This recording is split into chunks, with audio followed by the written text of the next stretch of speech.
Miss Roberts here for day 5 of Sunset of the Sabertooth. So we continue with our friends Jack and Annie as they try to get back to the treehouse, but they are currently up against a Sabertooth, so it's kind of terrifying. But we will see what happens next with Chapter 9 and 10. Chapter 9, Master of the Animals. The Sabertooth crept forward. Jack stared in horror. "Play the flute," whispered Annie. "Is she nuts?" thought Jack. "Try," said Annie. Jack held the mammoth bone flute in his lips. He blew.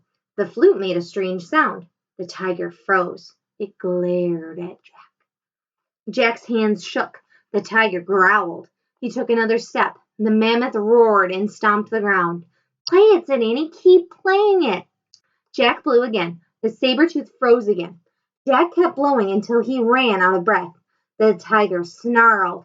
"He's still here," whispered Annie. "Keep it up." Jack closed his eyes. He took a deep breath.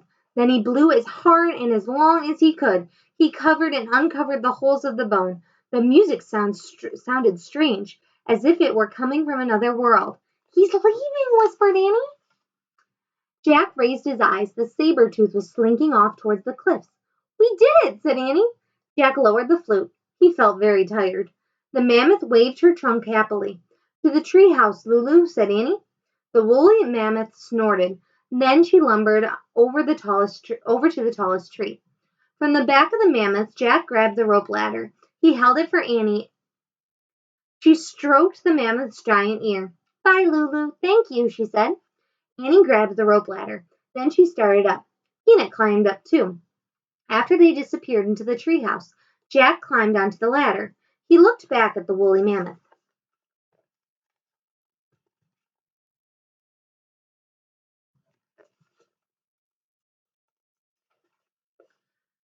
"Bye, girl," he said. "Go home now, and watch out for the saber-tooth." The mammoth walked away into the sunset. When Jack couldn't see her anymore, he started up the rope ladder. He pulled himself into the treehouse. "Ta-da!" said Annie. She handed the Pennsylvania book to Jack. Jack smiled. Now he was positive they had found the third M thing. Their mission was complete. "Before we leave, we have to give our coats back," said Annie. "Oh, right," said Jack. They took off their reindeer skin coats and dropped them to the ground. "Mrrr," said Annie. "I hope the Cromagan people find them." Jack stared out the window. He wanted to take one last look at the prehistoric world. The sun was setting behind the hills. 4 people were crossing the snowy plain. It was the Cromagan family. "Hey!" shouted Annie. "Shh!" said Jack. The Cromagans stopped and peered in Annie and Jack's direction. "We left our reindeer skins down there," Annie pointed at the ground. The tallest person stepped forward and raised a spear. "Time to go," said Jack. He grabbed the Pennsylvania book. He found the picture of Frog Creek and pointed at it. "I wish we could go home," he said. "Goodbye, good luck," Annie waved. Annie called, waving out the window. The wind started to blow. The leaves began to shake. The wind blew harder and harder, and the treehouse started to spin. It spun faster and faster, and then everything was still. Absolutely still. Chapter 10. This Age. Birds sang. The air was soft and warm. "I hope they find their coats," said Annie. "Me too," said Jack. He pushed his glasses into place. Squeak! "Hey, you, how did you find the sorcerer?" Annie asked Peanut. Squeak! "It's a secret, huh?" said Annie. She turned to Jack. "Where's the flute?" He held up the mammoth bone.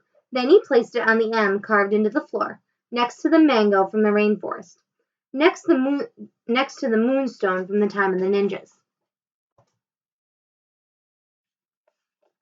"Moonstone, mango, mammoth bone," Annie said. "We just need one more M thing. Then Morgan will be free from her spell." "Tomorrow," said Jack. Annie patted Peanut on the head. "Bye, you," she said.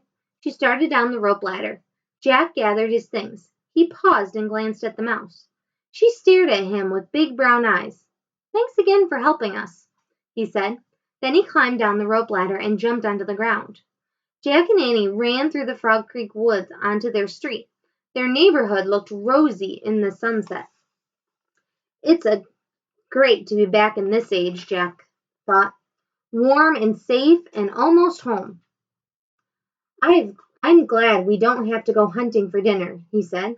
Yeah, Mom and Dad already did that, said Annie, at the supermarket. I hope they trapped some spaghetti and meatballs, said Jack. I hope they trapped a pizza, said Annie. Hurry, I'm starving, said Jack. They ran up their sidewalk and through the front door. We're home, shouted Annie. What's for dinner? Shouted Jack. The end. And that was book 7. And so next week we'll start book 8, Midnight on the Moon. I'm gonna take a guess here. Moon starts with, well, that's midnight, but moon starts with M. So that could be a good help for them. 3, 2, 1, blast off! The magic treehouse whisks Jack and Annie off to the moon and the future.